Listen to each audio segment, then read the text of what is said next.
আপনারা কয়েক বছর আগেই কিন্তু শেষ হয়ে গেছে ভ্রমণ, সেটা আপনাদের দোয়া।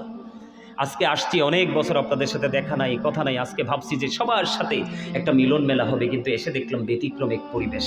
আফসোস লাগলো। একটু বলি, শোনেন। রাসূল বলেছেন কবরটা জান্নাতের একটা বাগান হবে, জাহান্নামের একটা গর্ত হবে। তার মানে নেগেটিভ এন্ড পজিটিভ, আলো এবং আধার। আজকে যারা জান্নাতের বাগানে, আপনারা বিজয়ী। সুবহানাল্লাহ বলেন না কেন? আরে আরো জোরে বলেন সুবহানাল্লাহ। আপনারা বিজয়ী কেন জানেন? বিজয়ী বলার কারণ হলো আল্লাহ রাব্বুল আলামিন কিন্তু বলেছে শয়তান আমাদের প্রকাশ্য শত্রু। Satan is the eternal enemy of the believers. ইমানদারদের প্রকাশ্য শত্রু হলো শয়তান। কিন্তু আল্লাহ রাব্বুল আলামিন মুমিন মুত্তাকি যারা, তাদেরকে মেইন করে আল্লাহ বলেছেন ইন্না কাইদাশ শাইতানি কানা দাঈফা। আল্লাহ বলেছেন শয়তান ডিসিপশন ইজ ভেরি উইক। একেবারে 100% মুমিন যারা, তাদের জন্য শয়তানের ধোঁকা একেবারে দুর্বল। হাজার চেষ্টা করেও মুমিনকে আটকাতে পারে না। তার অন্যতম নিদর্শন হচ্ছেন আপনারা।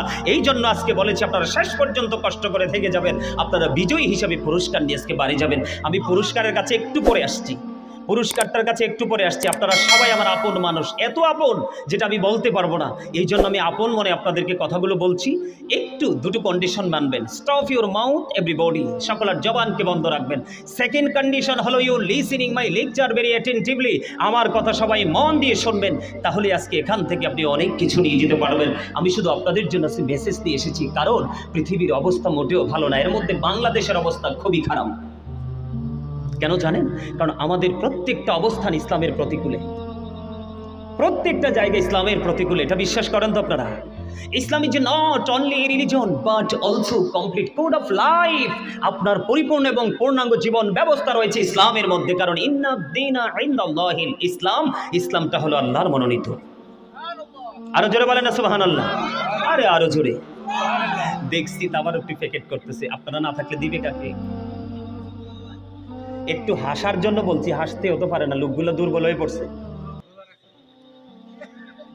একটু হাসতে পারেন না? হাসি খুশি মানুষ কিন্তু অসুস্থ কম হয়, গোমরামুখী মানুষ কিন্তু হার্ট অ্যাটাকে মারা যায়। আমার দিকে তাকান। কবরটা কয়টা রূপে রূপান্তরিত হবে? কয়টা? একটা হলো আলো, আরেকটা হলো আধার। একটা হলো সুখ, আরেকটা হলো। আপনারা কি সুখ চান? কে কে সুখ চান? দুই হাত তুলে দেখান তো, একবার সোজা করে। শরম দেখে তো। আল্লাহু আকবার। আরে রিসালা ইয়া রাসূলুল্লাহ। আহলুস সুন্নাত ওয়াল জামাত জিন্দাবাদ জিন্দাবাদ। গাজী সালামুল আল কাদরি সাহেব। আমি কিন্তু সুর দিই, আপনারা বুঝতেছি আপনারা সুরের জন্য অপেক্ষা করতেছেন। আমার সুর আল্লাহ একেবারে পুরোটা আল্লাহ রাব্বুল আলামিন মধু পুরোটা দিয়ে দিয়েছে। আমি সুর দিয়ে আলোচনা করব, সেই জায়গাতে এখনো যাই নাই। আমি আপনাদেরকে প্রাথমিক ট্রিটমেন্ট দিচ্ছি। প্রাথমিক ট্রিটমেন্ট বুঝেন? মানে আপনাদের মানসিকতাটাকে আরো বেশি চাঙ্গা করার জন্য আমি বিভিন্ন দিক থেকে একটু আলোচনা করতেছি। আমার যে বিষয়, আমি সেদিকে একটু পড়ে যাচ্ছি।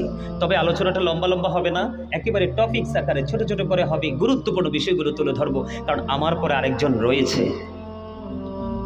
কবরে যাবেন তো নাকি এটাকে এড়িয়ে যাওয়ার কোনো সুযোগ আছে? আরো জোরে বলেন না, আরো জোরে। 40 কদম হাটিয়া আসবি রে সজন, মুনকারে নাকির হাজির হইবি রে তখন। ঘুমটা খুলিয়া সওয়াল ও মুসলিম ভাই, ঘুমটা খুলিয়া